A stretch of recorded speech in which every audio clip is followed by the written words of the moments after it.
In building your muscles, you have to stress them. But you have to stress them successfully so that you don't create any injuries and hold back your training. That's why it's important for you to pay careful attention to what my champions tell you.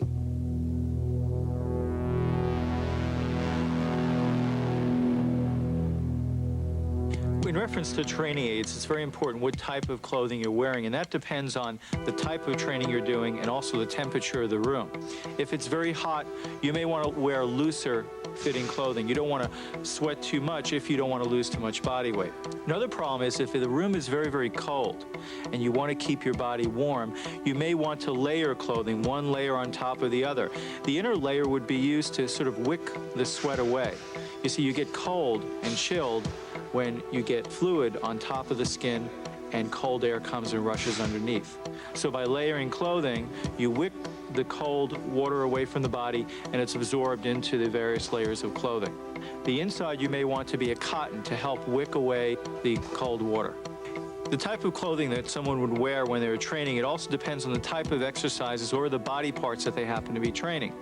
If you're training your upper body, it's important that you have the clothing loose enough so that you're getting the appropriate and full range of motion. You don't want your clothing to restrict the range of motion. This could contribute towards a potential injury or a muscle tear. You want to have control over your body and not endure any restrictions. If you're going to be training your lower body, the type of clothing you're wearing is also very important. Some athletes tend to wear very, very tight lower garments when they're training, for instance, doing squats or leg extensions and so on.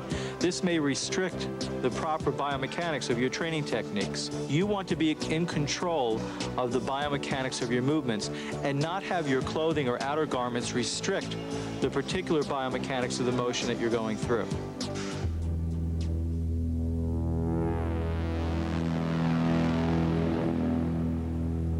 In terms of the type of shoes someone should wear for the proper stability and balance in training, if they're going to do weight training, they want to have a pretty solid, strong sole.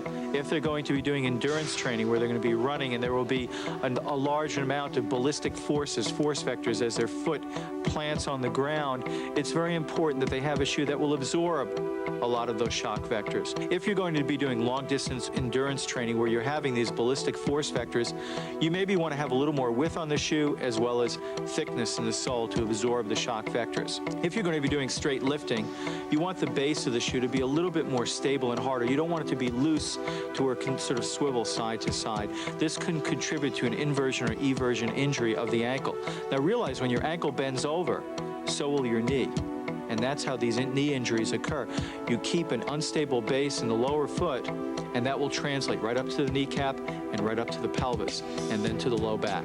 And this is how injuries come about.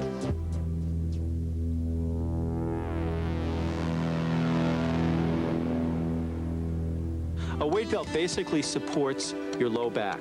And the reason people use it is low back pain and low back injury. And low back weakness is probably one of the most common injuries we see in weight training athletes, as well as the general population. I use the belt when I train, especially doing heavy squats or bent over rows for the back. I think that's very important to give you that support. And then in some exercises, it may be a little bit restricting, like doing cable rows. So I don't use it until I know that it's not something I can control and I'll worry about it. Now the reason for the weight belt is what you're doing is you're adding additional stability to what we call the core of the body. The core is your torso.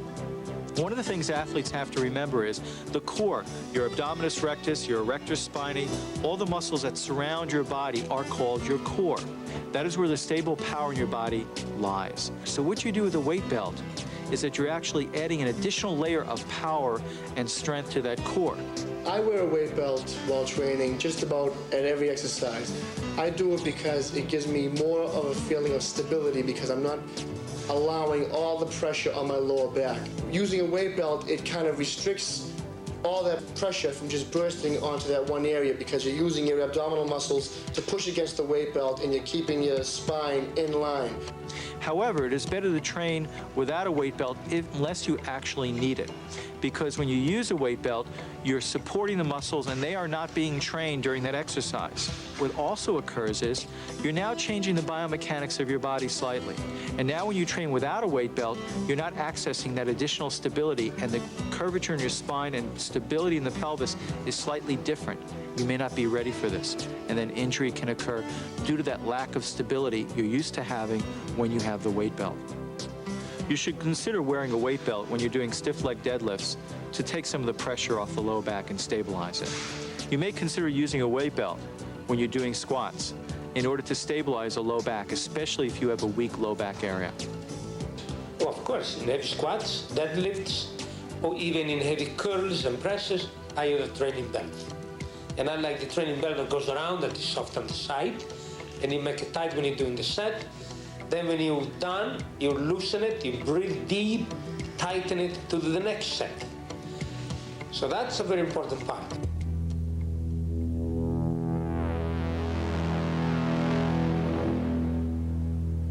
You may want to consider using wrist straps if you do have a weakness in the wrist, but it is important to still train your wrist. But with certain motions, you may begin to experience pain in the wrist. And sometimes wrist straps can help to stabilize the wrist joint and prevent further injury. Anytime you have an instability in the joint or you have a previous injury and you want to prevent an acute or minor injury from turning into a chronic one, you may want to support it with some type of strap. For instance, wrist straps are used to help stabilize the wrist, especially in motions when you're going into what we call hyperextension, where the wrist bends backward. This can occur in a bench press, in an overhead press, whether you're using a straight bar or dumbbells. Only basic training aid that I use is usually straps. On occasion, I'll wear a weightlifting belt, but straps primarily because I have a very weak grip. And on pulling exercises and curling exercises, that has a tendency to take the emphasis off of my wrists and off of my hands. I use wraps because my grip isn't as strong sometimes. And you get to those last couple of repetitions in a set, and it really does assist you. And it's like an extra, it's like a cheat. So it helps. You need that sometimes.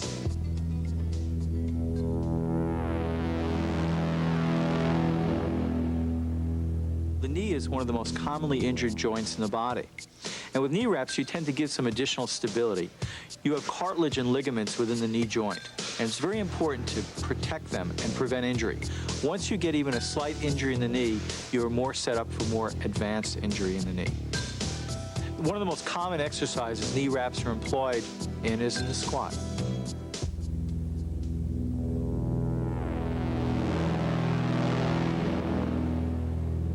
Next to the knee, the elbow is probably one of the most commonly injured joints in the body.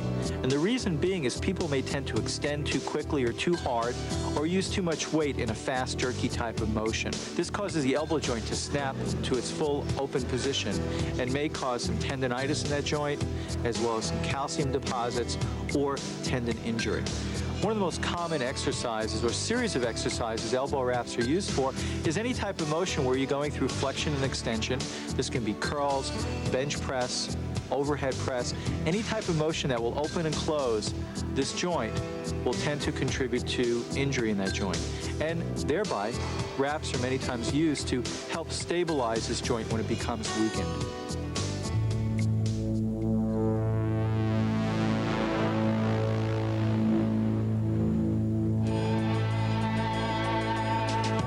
Many bodybuilders like to train wearing workout gloves. There are two basic advantages to this. For one, gloves protect the hands. Working with heavy knurled bars day in and day out can really tear up the skin of the hands and fingers. If your hands get too sore, it's very difficult to concentrate on getting the most out of your workouts. But another, and even more important reason, is that gloves allow you to get a better grip. Pieces of iron like dumbbells, barbells, or chinning bars can be very slippery, especially when your hands are sweating. And the better your grip, the more intensely and safely you can train.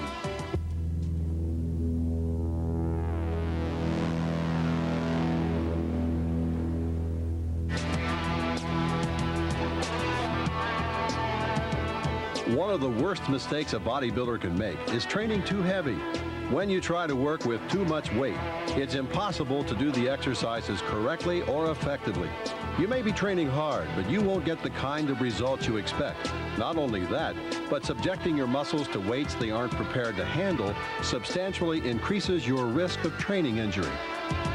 I'm not interested in trying to impress other people in the gym by training with very heavy weight or weight that I really cannot control.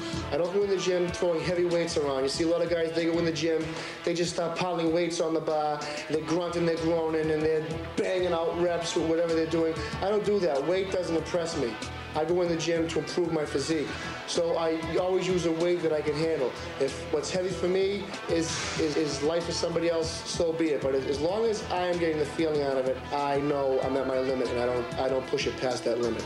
I start with a lighter weight and do a few high rep sets and make sure the muscle is warmed up properly. And also seems to make me, getting that blood flow seems to make me stronger. So when I do go up in weight, it's a lot easier for me. When you go into a gymnasium, there will be a very great temptation to lift as much weight as the other fellow or the other lady with whom you're working out. Remember, it's extremely important to lift weights relative to your own strength levels, not to try to prove yourself in a gymnasium in the sense that you're stronger than the next fellow. The important part here is that you use proper form and work to get the burn that you can achieve given your own strength levels. If you do that, you'll have a much better chance of staying around the gymnasium for a lot longer as the years pass and building the sort of body you want to build.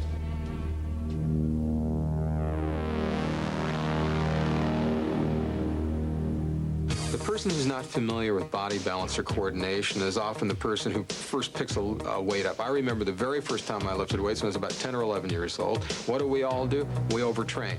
We injure the muscle, we create too much mass too quick, the next day we can't even comb our hair, right? Some athletes say, well, I'm just not putting on the muscle size. How often are you training? 3 hours a day. How many days a week? 7 days a week.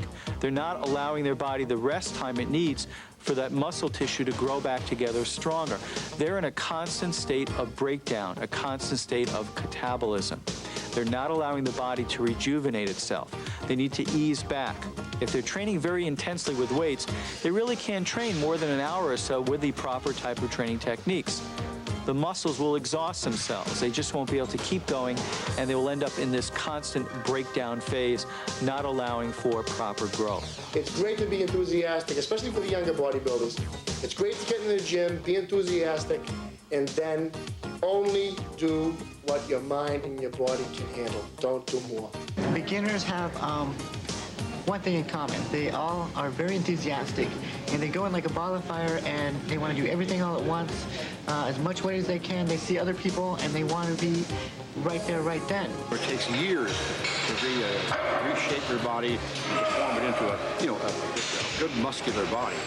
In fact, you really don't reach maturity. You're about 27, 28 years old. The muscle and joint systems may become weakened from this constant overtraining.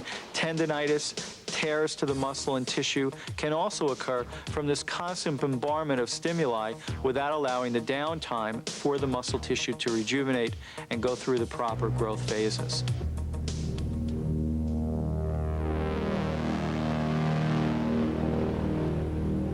Warming up before you train is an important factor in getting the most out of your workouts. Light pre-workout exercise literally warms up the muscles involved, as well as the associated tendons, ligaments, and joints, raises their internal temperature so that they are much better prepared to deal with the stress of heavy training.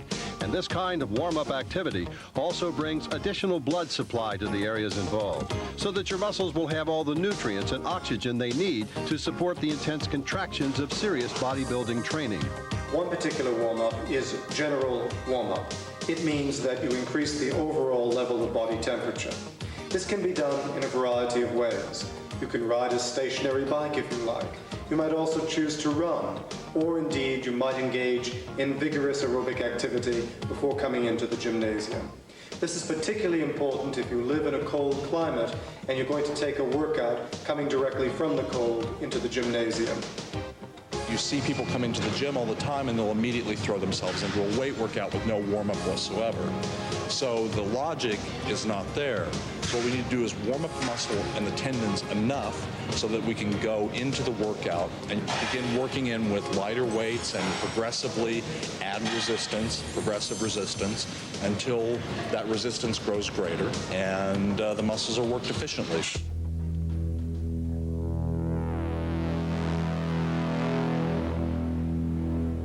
Bodybuilders most often warm up simply by doing light repetitions of the exercises they plan to do in that day's workout. For example, a set or two of light benches, rows, or squats performed before loading up the bar for serious training. The advantage of this is that the warm-up becomes very specific. The specific muscles, tendons, joints, and ligaments involved in the exercises are prepared to perform very specific movements and deal with specific types and angles of stress. Therefore, when bodybuilders explain that they do, say, 5 sets of barbell shoulder presses as part of their delt workout, if this is one of the first exercises they're doing for that particular body part, they may actually do 6, 7, or even 8 sets total. Those first sets are done as warm-up sets with very little weight. The bodybuilders don't count these warm-up sets as part of their overall set total, but they are very important nonetheless. Warm-up sets allow you to work through a full range of motion, to stretch as well as warm up the muscles, tendons, joints, and ligaments involved, and to concentrate on form, to find the groove of the exercise, so that each movement is performed and executed as effectively as possible. If you go in the gym thinking that you can lift the world, that's one thing, but if you don't use a safe approach, warm up thoroughly, stretch properly, and progressively add weight to each set, then you're inviting injury to set in. So I train very cautiously because I know that it could all end tomorrow with a torn bicep or torn pec.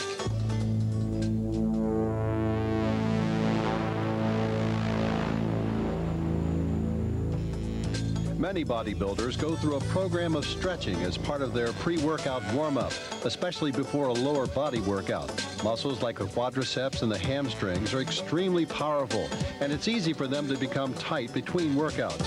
Taking time to stretch these muscles before a workout not only increases the effectiveness of your training, but it also can substantially reduce your chances of incurring a training injury.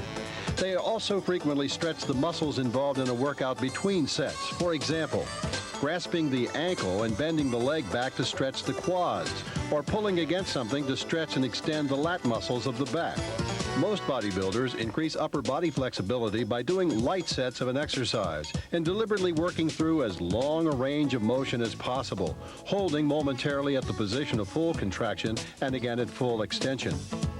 Stretching movement should be done smoothly and gently because any jerking motion sets off what is called the stretch reflex, a mechanism in the body that causes the muscles to contract against your attempts to stretch them as a way of protecting themselves from being overstretched. Avoid this by stretching slowly, smoothly, and giving the muscle time to relax and respond. I'm a big believer in stretching. I think that's very important. Beginning of my workout, I stretch. I don't stretch a lot to the extreme. I just, stretch a little, warm up. I'll even warm up with a bar. What stretching also does for me is it's giving me more separation in the muscle when I stretch and no injuries. So I really believe in stretching. I think it's an important part of weight training. There are a lot of approaches to stretching. Some people like to partner stretch where they have somebody pushing them forward. This can be quite dangerous because you may have a tendency to go beyond the joint ranges of motion and tear tissue, muscle, and even joint and ligament. Very, very dangerous to do this. Important with stretching to go through that range of motion slow and easy without that bouncing or leaning forward type of maneuver.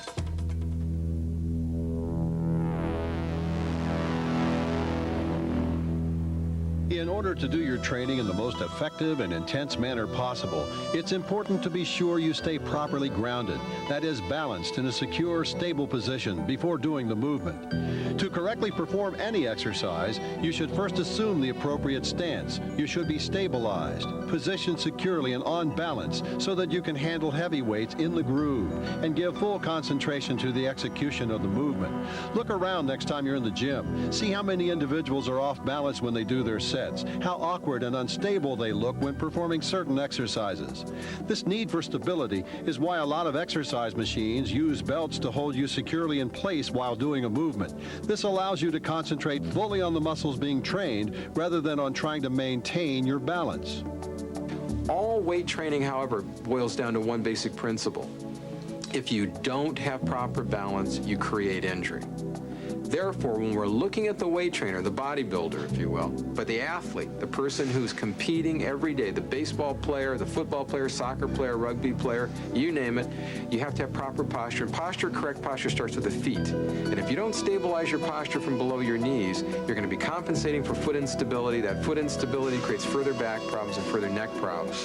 So again, proper weight training, specifically for the beginner, starts with proper organization of posture, proper movement. Take your shoes and socks off. Look at your feet. If your arches are flat, if your arches roll in, that's called pronation. If your feet roll out, that's called supination. If you flare one foot out, that's called external rotation. We want proper and efficient balance in everything. And if you start the beginner off properly, if he's even 15 years old, 18 years old, or 12 years old, the point is to start with balance. Weight training should start comfortably and efficiently. You should not have a lot of joint soreness. You should start it off repetitively enough, however, that you feel like you're working your body and you feel good about it. There are two aspects of body posture which are very important also to the notion of preventing body injury. The first of these has to do with the particular stance. When you plant your feet, plant them in a way that's solid from the ground all the way up. And in fact, concentrate in tensing your body from the ground up as you pick up your weight. The second point is that when you're lifting your weight, there should be a basic balance between the way in which the body is moved from the front to the back. So if you're doing a cheek curl, for example, too much sway will shift the arc of balance in such a way that it makes you vulnerable to back injury. So balance in the sense of moderation in respect of any particular movement is a key factor in preventing injury. And it's important to bear that in mind whenever you exercise. Proper biomechanics of lifting and training are very important. We must pay attention to the biomechanics of the head positioning, first of all, because the head is a center of balance in the body, and as you move your head, it changes the biomechanics of the entire spine, pelvis, and so on. One of the other problems with training is that people must pay attention to their joint structure function. They have a tendency to go beyond what is normal joint range of motion. For instance, when they're doing cross-lateral flies on a bench, they should not go beyond 180 degrees when their arms are directly outstretched. Sometimes athletes have a tendency to go even much further beyond that 180 degree line, and they tear the tissue at the pec deck area. And you see a lot of athletes with stretch marks across this area from tearing the tissue. Not only because they may have grown too quickly, but because they've gone through a phase of tearing tissue, going beyond the normal physiologic ranges of motion. It is really key when you're training to have a spotter, because so many times somebody's on a bench and they have too much weight and they get stuck with the bar on their chest.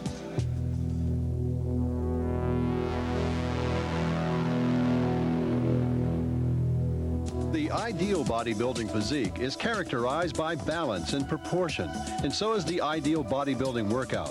Total training means you need to work your entire body, not just your favorite muscles. Unbalanced training, working certain muscles too much and neglecting others, not only leads to the development of a disproportionate physique, it causes some muscles to overpower others, increasing the risk of training injury.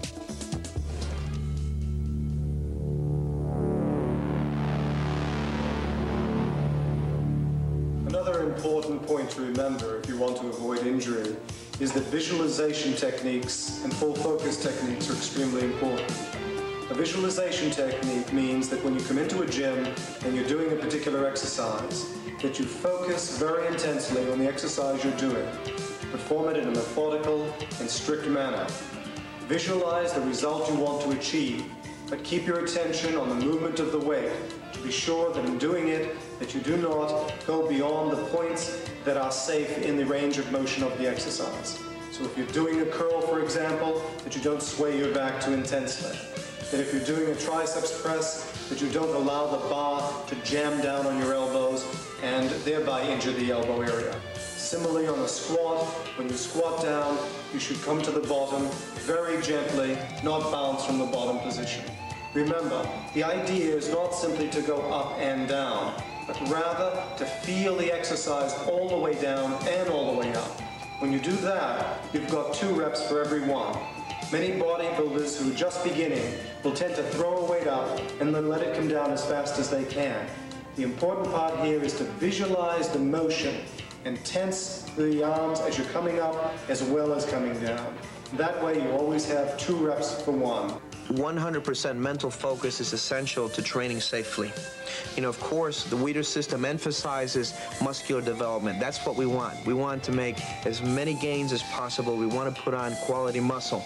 But within these parameters, okay, we're going to train safely. And that starts by focusing 100% on what you're doing, putting the mind into the muscle. If you don't feel good, if you can't concentrate on what you're doing, then there's more of a chance of injury. You know, you're not concentrating on the weight. You know, you may pull off a weight and there's another plate in front of it and you're not thinking and you pull that weight off onto your foot. So it is important to definitely be there mentally. That's when injuries usually occur. I have to concentrate. If there's any distraction in the background, you know, people coming up to me, I have to stop and say, you know, I'm training and we'll talk later when I'm finished. Remember that an intensive workout is a very serious business, and therefore you should treat it with the serious consideration it deserves.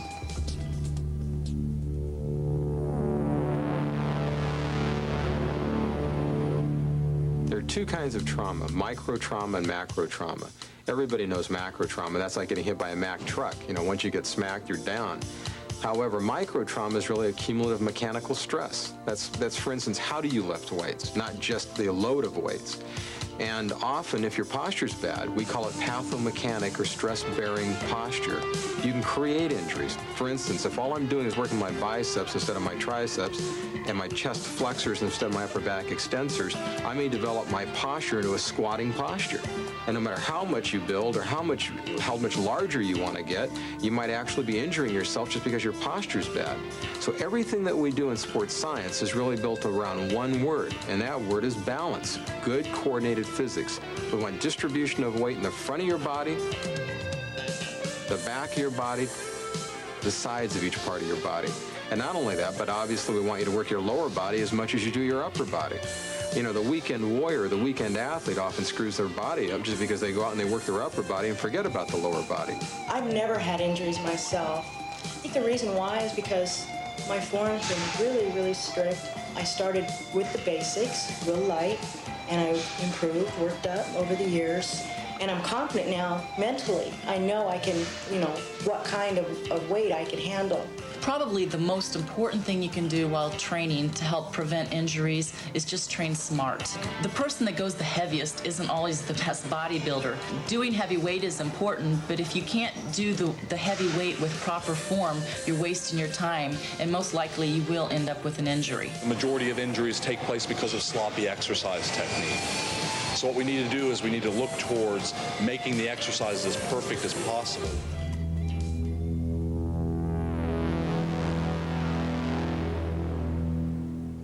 Post-exercise muscle soreness is the result of microtrauma, that is, microscopic injuries to the tissues involved. Although soreness is the result of damage, it's not really classified as injury. In fact, it's one good way of being certain your workouts have been sufficiently intense. However, when soreness becomes so acute that you can't do your next workout, it's time to back off and reduce your training intensity until your body is more fully adapted to the stresses of your workouts.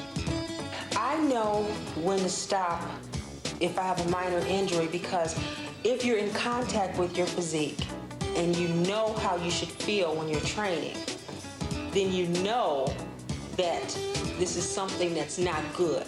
You know when a pain is a good pain and when it's a bad pain.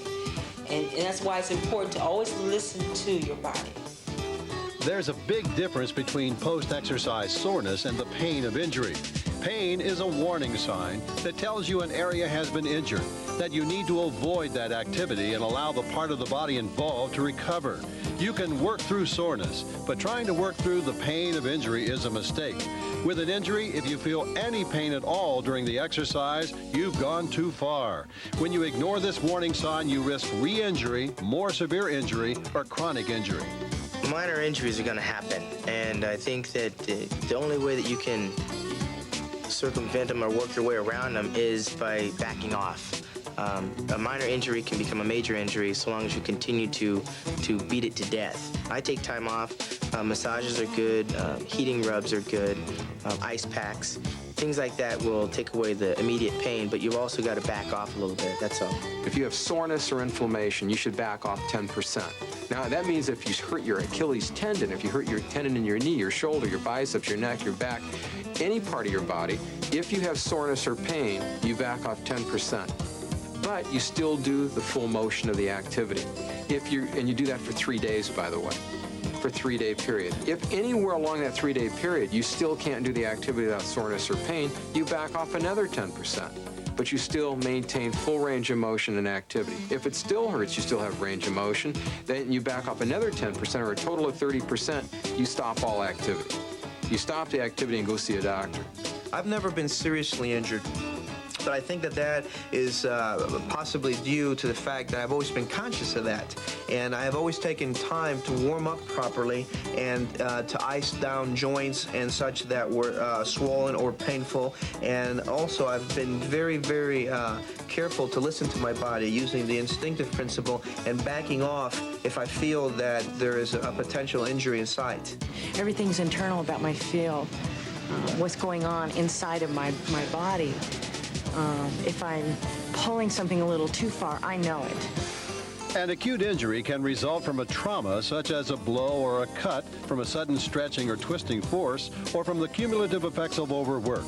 However, chronic injury is the result of long-term abuse of the body, injuries made worse over time rather than being treated and resolved. And these are not so easily dealt with. Chronic injuries are persistent, long-term problems that can sometimes prevent you from ever training at your full capacity. And they should be avoided by adequately treating acute injuries whenever they occur. Another important aspect of injury prevention is knowing when in fact you're injured. Many bodybuilders who are competitors need, unfortunately, to work past their injuries or around them. Some bodybuilders in doing this move from having simply a minor injury to a major one. If you're a beginning bodybuilder, it's particularly important that you pay attention to two aspects here. The first is that if when you're exercising you hear a pop, or in fact feel a tearing sensation, desist or cease doing the exercise immediately. Then pick up an empty bar, a bar without any weight at all, and move once again through the movement, making sure that there is no pain. If the pain persists, don't do any exercise for at least 48 hours. Come back in 48 hours and try again with simply an empty bar. If, when you're working with the empty bar, you do not feel pain, then you can gradually increase the weight on the bar. Go up by 5 pounds on each side. If, as you're working towards your normal limit, and you're feeling no pain whatsoever, then you're pretty safe. On the other hand, if you find that you're in a situation where you are having problems and pain does persist, you should cease exercise or exercise with a weight that is not giving you pain. If you follow those two simple rules, you'll be much better prepared to work out without injury. You have to be very careful not to get injuries, because injuries become permanent if you keep injuring yourself. When you do get an injury, you should immediately stop and then have it analyzed what the injury is before you continue on.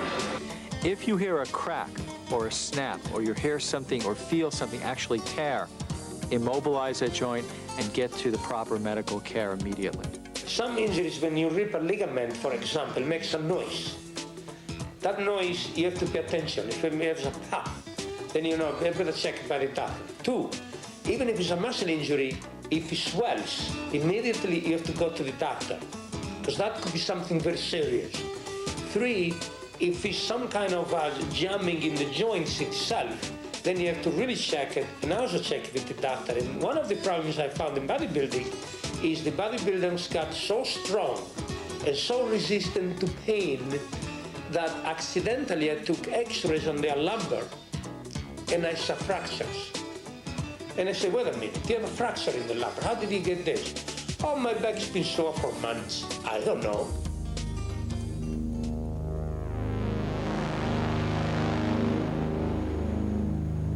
One one of the basic principles, if an injury happens to occur, is RICE, R-I-C-E. R stands for rest, immediately rest the injury. I stands for ice. And a good way of icing it down is to just take some water, put it in a styrofoam cup, and leave that in the freezer. Then if you get an injury, you just go into the freezer, pull out the styrofoam cup, pull off the top of it, and now you have a nice styrofoam holder to rub along that muscle belly. Now when you're icing that muscle group, you want to go along the muscle fibers. Icing will tend to decrease inflammation and decrease the swelling in the muscle. So we have rest, ice, compression. We compress down, push down on that body part that's been injured. And finally, elevation. We elevate or lift up that body part. Say, for instance, we damage our ankle. We keep our ankle higher than the rest of our body. It tends to decrease the swelling and decrease the amount of fluid accumulation that would deposit in that joint immediately following injury. When you get an injury of any kind, the first thing to do is put ice on it. No heat. It must be ice. This is a complete rule. And a lot of people put the heat, then inflames it more. Immediately following an injury, I would recommend putting an ice pack on the injury to reduce the swelling and the damage that it will do to the tissues. We want to compress to get the swelling out. We want to rest it, obviously, not to re-injure it. You want to ice it to cool it down and contract the tissue, and you want to elevate it to, again, get any swelling out of it. So compression is a support mechanism, whether it's a taping procedure or whether an elastic strap or just supporting it with a towel to keep it nice and tight.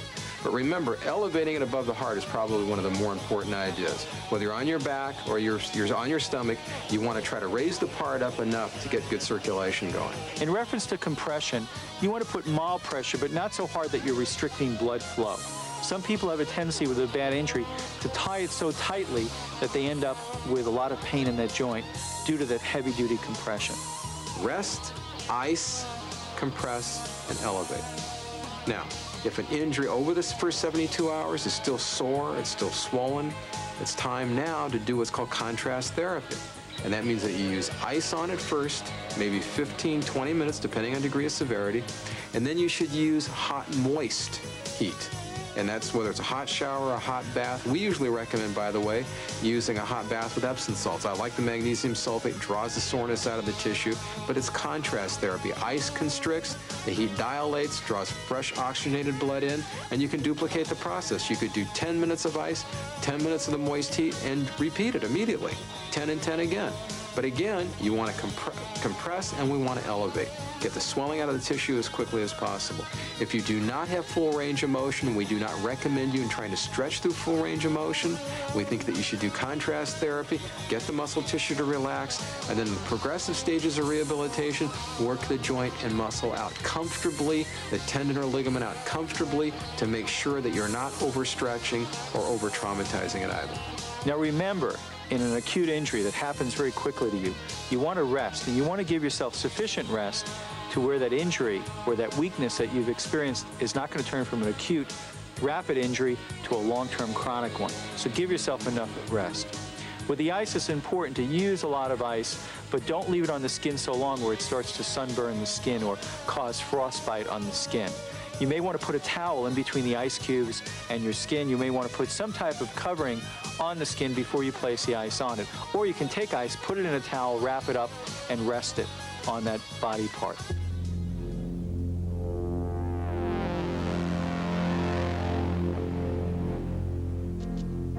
The purpose for taping or supporting a joint is for protection.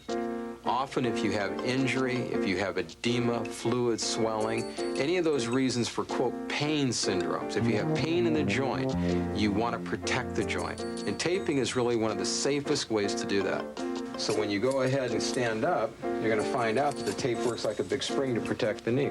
Go ahead and stand up right here. See how it bounces? Yeah, it does. It doesn't come loose either. Brand new ligaments and muscles. Forms. So it supports you, yet it gives you, and it actually gives you some elasticity to the movement. Massage therapy is actually physically, manually manipulating muscle, ligament, and tendons mechanically. In other words, the therapist is doing it themselves to the patient. One of the greatest benefits is real simple, just increased circulation. the manual person, the doctor, the therapist, whoever's doing the massage therapy themselves, can get into ligament, muscle, tendon, try to stretch out those tight spots, which no matter what kind of therapy you seem to do or what kind of stretching you seem to do, you never quite can get it. And this is where the subjectivity, the patient talking and explaining to the therapist where they feel it is the most important. But the greatest benefit for general massage overall is just, again, simple increased oxygenation in tissue. Home massage can be a wonderful thing if you know what you're doing. If you don't know what you're doing, you may be creating further and greater injury. For instance, if you have a contusion, hematoma, some swelling in the tissue, and you try to massage it out, you might be goofing up and massaging it in and creating further micro tears to the muscle fiber. You should simply be careful, not overdo it. In fact, if you can't rest it, ice it, compress it, and elevate it, you really need to see a specialist. Go to your family doctor. The best thing I can say is to, slow down and learn the techniques of how to live properly right from the beginning so that you don't develop bad habits. Right from the onset, you can develop really good training habits and have a long, healthy, prosperous career in training and lifting weights and conditioning. So when you're young, you get these injuries and you work on, and you have them all the time. You've got to let them rest and heal. So hopefully what you can do at home is simply look at the literature, understand the proper movements, don't do too much. It's better in the beginning to do enough stretching, warming up, warming down before and after you lift weights, and making sure that the joints are warmed up efficiently before you train. This trophy represents the dream of every bodybuilder. And every bodybuilder who has won this trophy in a Joe Weider Mr. Olympia event proves to the world that he is the best bodybuilder of the year. The exact identical techniques and principles that these champions use to develop their body to win this trophy is in your hands now.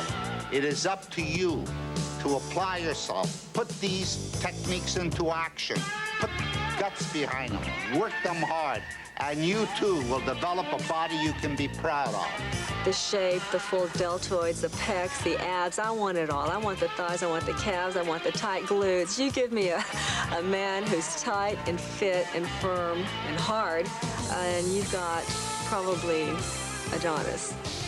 But it's attainable, and I think every man would probably want that for himself. I know every woman would want it for herself. The future of bodybuilding is very exciting because now people of all ages are now involved in resistance and weight training.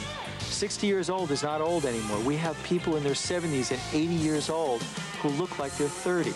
Physical fitness, it not only makes you strong physically, but it makes you strong mentally. Outside the gym, you take that same philosophy with you, and whether it's in schoolwork or it's in business or it's in relationships, you realize that there are no limits, and you get from it what you put into it.